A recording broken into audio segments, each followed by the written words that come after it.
And the low light of the program, FTR, formerly the greatest tag team in the world, and Tully Blanchard, one of the legendary heels, confront Dwarf Dongsucker and his friend Dino Douche and Jungle Boy.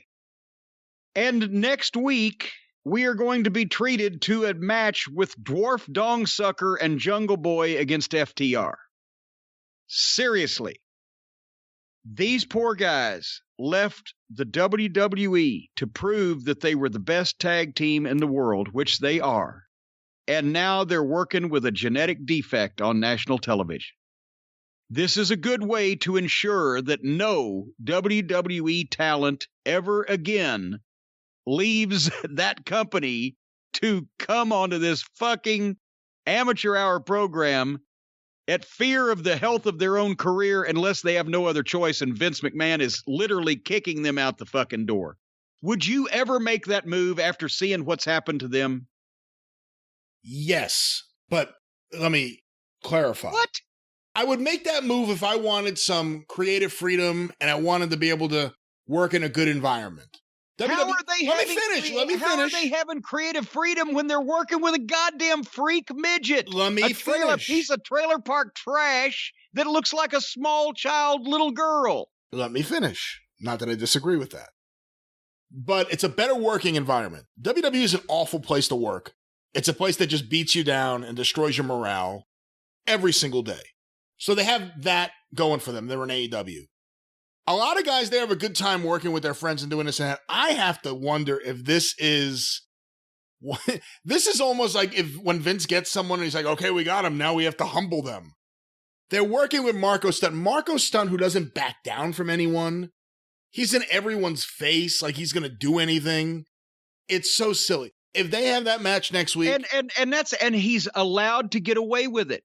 Yeah. He's allowed to get away with it because he's their little fucking mascot or pet or whatever. He's a disrespectful little shit. You can tell that because just the fact that he actually allows them to let him wrestle shows he's disrespectful to the business. But we heard the story. Dundee slapped the piss out of him, some outlaw show in Mississippi, just for doing his goofy bullshit. And look, we don't know what'll happen. Maybe it'll be something where they just completely squash him right away, get him out of there. We don't know. But I will say this. But just to even advertise it is insulting. Oh, it's stupid. But here's the good thing on the bright side.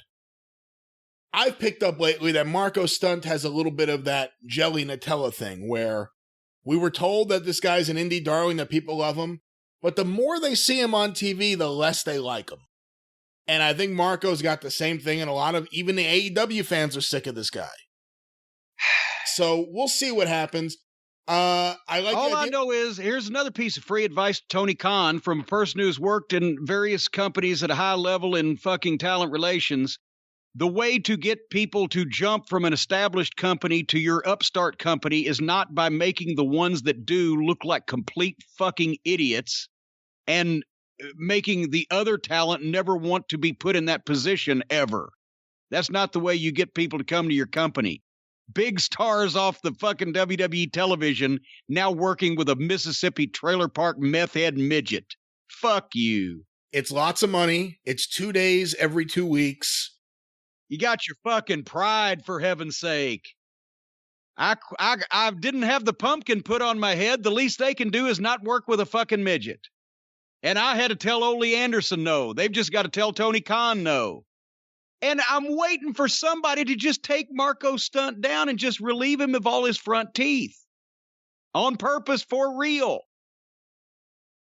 Can we move on? Did you see that Tony Khan bought the rights to, what was it, Tarzan Boy by Baltarama? Was that the guy's name? Baltimora, that's what it is. That's what it is. Tarzan Boy. For what? To be Jungle Boy's theme song. Oh, for fuck's sake. Seriously? So the whole building can sing. Oh my God. Yeah, they're going to all do that together now. Oh, my God. And he had some potential, old Jungle Boy, but they've buried him, and he hadn't even been around in a while. When was the last time we've seen FTR and Jungle Boy? FTR, great tag team. We've gone on and on about how great they are many, many times. Jungle Boy, you have put over as a great potential future star.